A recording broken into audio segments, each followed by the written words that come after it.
Jæja, sigurinn í dag á Stjörnunni, hvernig svona fyrstu viðbrögð? Það náttúrulega bara hamingja með það. Það var vunnið mjög sterkt lið Stjörnunnar. Já, hvernig sérðu svona leikinn?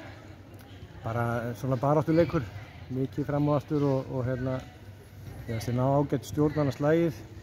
Stjarnan gerir mjög vel það sem þau gera vel og það er mjög erfitt að stoppa það og við vorum svolítið flaugar.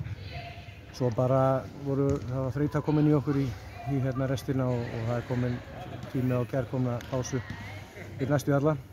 En þannig að sko mjög ánægð með að hafa landað þessu, bæði ná að halda hreinu og ná einu góða marki og ég hef nú viljað fá fleiri mörk sem við áttum nú að skora og þær fengu tækifæri líka, þannig að það er bara mjög ánægð með þetta. Já, halda hreinu, hvað er fyrsta sinn í deildinni í sumar? Jú, í deildinni og það hefur gengið illa hjá okkur að verja markið okkar en mér finnst að gera bara nokkuð vel í dag og þetta er svona skref í þessu hjá okkur sem eru jákvæð og við eigum alveg aðeins inni, við getum alveg gert betur og ætlum að gera það í næstu leikjum. Já, það eru nú skakkaföll í hópnum, hver er staðan á henni Henríettu? Hún er ekki spes, en það var hún fyrir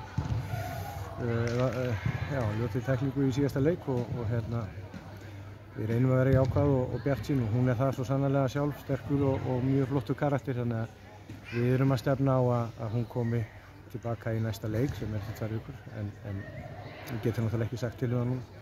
Er einhver greining á þessu?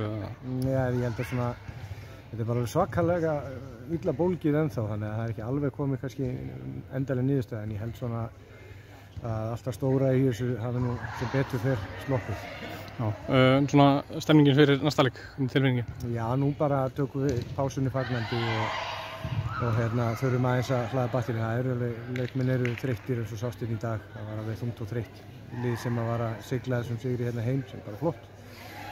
En stemningin fyrir næstu leikjum er náttúrulega bara svo að við eigum svo kallaði Hell Week framundan sem er bara Þróttur úti, FH í bikar heima og svo Blikar heima og þetta eru liðin sem eru nú svona að hnykla vöðvana hvað mest í þessari deild í sumar, allavega í byrjun móts, þannig að við þurfum að vera á tánum heldur betur ef við ætlum að fá okkur til þessu.